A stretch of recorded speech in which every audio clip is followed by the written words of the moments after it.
মার্কেটের চেয়ে কম দামে আপনারা ঘর সাজানোর সব কিছু পেয়ে যাবেন কিন্তু এখানে। কিন্তু কথাটা হচ্ছে লোকেশনটা কোথায়, এজন্য আপনাকে পুরো ভিডিওটা দেখতে হবে।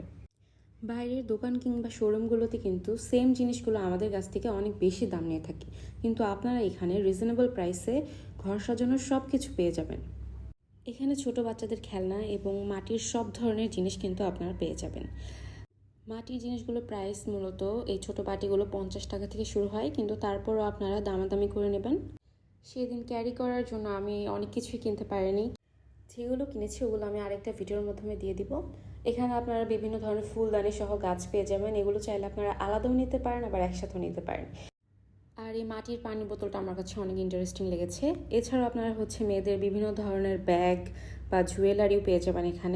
তো ঘুরতে ঘুরতে সেদিন আবার আমার এই যে মাঝখানে ক্যাম্পাসের লোকজনদের সঙ্গে দেখা হয়ে গিয়েছিল একটু। আপনারা এই বেতের জিনিসগুলো পেয়ে যাবেন যেগুলো 200 থেকে 250 টাকা থেকে শুরু হয়। তো ফাইনালি এই জায়গাটা দোয়েল চত্বরের পাশে এবং বাংলাদেশ শিশু একাডেমির যে দুই পাশের রাস্তা আছে সেদিক দিয়েই। সো এখানেই আপনারা সব কিছু পেয়ে যাবেন। তার সাথে সাথে কিন্তু আপনারা বিভিন্ন ধরনের ফুল গাছও পেয়ে যাবেন। তাই ঘর সাজাতে হলে দেরি না করে এখনই দোয়েল চত্বরে চলে যান। And thank you for watching this video.